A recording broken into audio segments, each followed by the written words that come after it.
With a flip of the switch, Minister of Environment and National Beautification Trevor Kresge and Minister of Energy and Water Resources Wilfred Abrams officially launched the DREAM project in Barbados.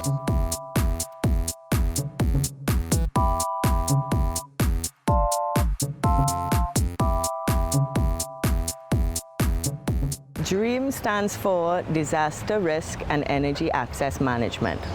The DREAM project is a project currently being implemented by the Ministry of Energy and Water Resources with project support from the UNDP, and it's funded by the Global Environmental Facility. It began in 2016, and this year is the last year for the project, so it's coming to a close at the end of 2019. So the DREAM has three components. Component 1 aims to strengthen the renewable energy policy framework in Barbados. Component 2 is about public awareness and public education. And component 3 is the component where we strengthen the resilience of Barbadian communities by putting solar PV systems with battery backup and community centers such as this one in the back of me. In a country that has 12 hours of daylight with 9 hours of sunshine each day, solar energy should be at the forefront of any alternative energy plans. And that is what the DREAM project has done. The DREAM project contacted the Community Development Department to indicate that they were interested in putting some photovoltaic systems onto our community centers.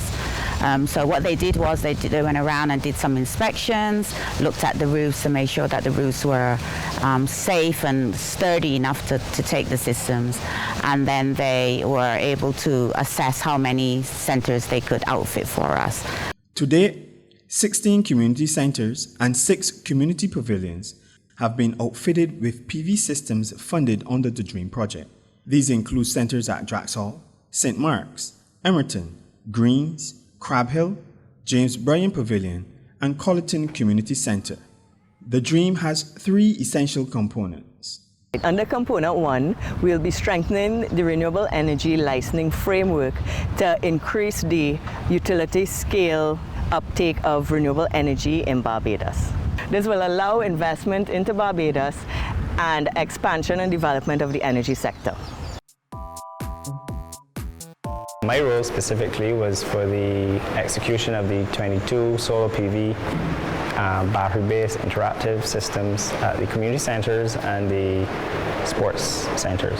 A solar photovoltaic system utilizes solar panels to convert sunlight into electricity. The photovoltaic systems installed at the centers and pavilions are hybrid systems. The hybrid is very unique, and it allows to actually use batteries, it allows you to use a generator, it allows you to use wind. So it's basically Rolls-Royce in terms of inverters in the solar industry.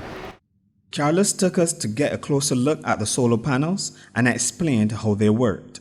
Basically, if we look at a panel here, this is a panel, one panel here, and each panel then has cells, right? And each cell then is made up of silicon, which are semiconductors. And that is how the sun is trapped to get the DC and send it down to the inverter to be inverted to AC. So each panel here then, as this panel here, is a 72 cell. So you can look at them and see that there's 72 cells here. You can get different panels in different sizes and different cells, and they'll have different outputs, right? So this here is a cell. This square here is a cell, and then each cell is made of silicon, as I said, right?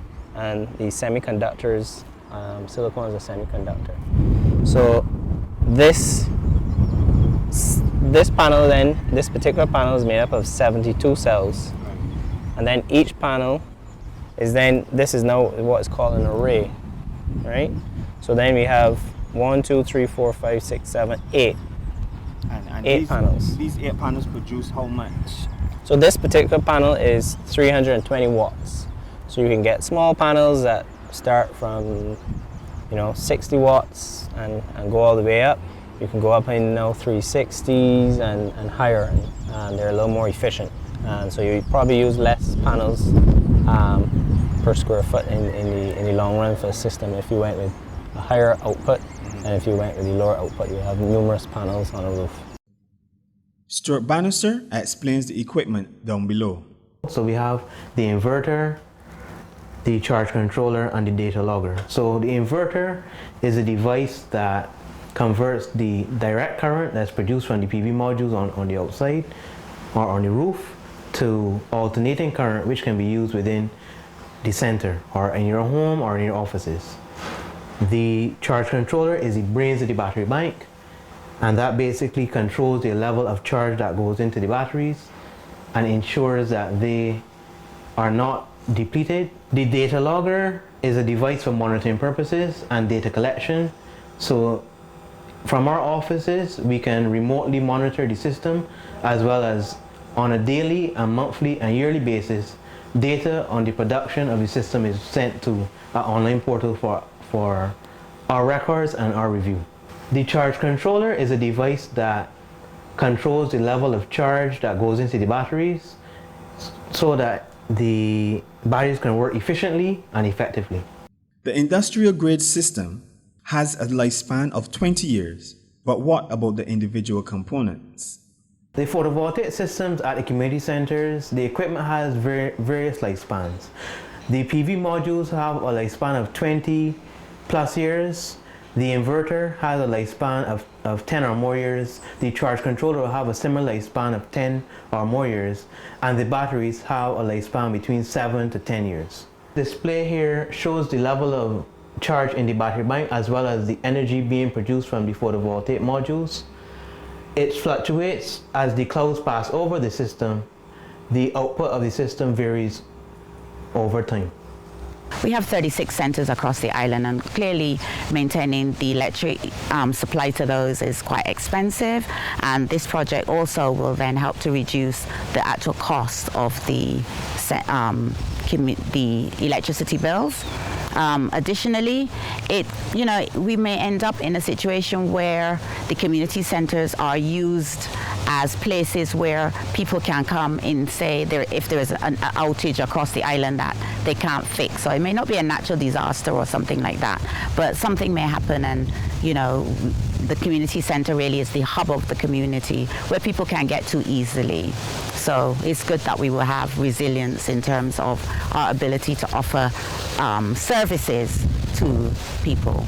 The installation of the PV system has seen a reduction of costs in electricity. We've definitely seen a cost saving in terms of the electricity bill, and that we're going to get paid instead of us paying them. We journeyed to Colleton Community Centre in St. John, which also has a Dream Project photovoltaic system. The Barbados Light and Power Company was busy connecting the PV production meter to measure the production of energy.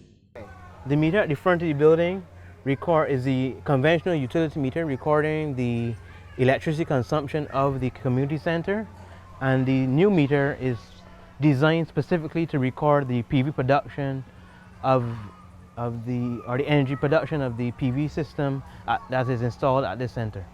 Light and Power will be installing the PV production meter at the center so that the system production can be recorded and for metering purposes, so that the benefits of the system can be measured and the renewable energy rider agreement can be fulfilled through this meter being installed. So now the PV meter is installed from Light and Power. It will show you the production in kilowatt hours. This is your AC disconnect switch. Once this is switched on, it will energize the system. And this is also for safety purposes. So if the Barbados Light and Power comes to do work in the area, they normally look for this sign and they switch off the system so that the electricity does not feed back into the grid when they're doing this work for safety purposes. In the past, Barbados has had many close calls with hurricanes. One such was Hurricane Kurt. Many people were left stranded without electricity or water. The community centres are going to be the places where people will need to come after any natural disaster. Effectively, these community centres have been upgraded to perform specific tasks after any natural disaster. And those were chosen because they're located in communities. And in the event of any kind of natural disaster where the grid goes down or power goes down, the centers can act as focal points where persons within the communities can still have access to power and electricity until the system goes back up. So is this considered Nations can get help sooner rather than later in the event of a natural disaster. Even though we're a small island development state and we are not on a global scale a big emitter of greenhouse gases, we still need to honor our commitments in that respect. Associated with greenhouse gas emissions, there are issues such as air quality, for example, and the project is also placed in communities so the communities can understand how renewable energy works. And we hope that as we transition to a 100% renewable energy economy, more and more people, through their understanding of the system, will be encouraged to take part in it and become users of renewable energy themselves. If you look at Dominican or other neighbors who have been affected by hurricanes recently, years later, they're still struggling, they don't have connectivity across the island. There's still areas that don't have electricity. When you don't have electricity, it's not an inconvenience. It means that your life has now changed. You can't store food, you can't refrigerate medication, you don't have access to, we take cell phones for granted, you can't even charge a cell phone. You're cut off. So by not having electricity, you roll back to the period effectively when there was no electricity and your life becomes like that. So the DREAM project aims at putting PV installations and battery storage on community centers and polyclinics. So places that people will go to during a major event or after a major event. These places should not be subject to whether or not the grid is up or down, whether or not light and power has capacity. Each one should be able to function by itself to be able to provide that much needed infrastructure and that resilience after the event.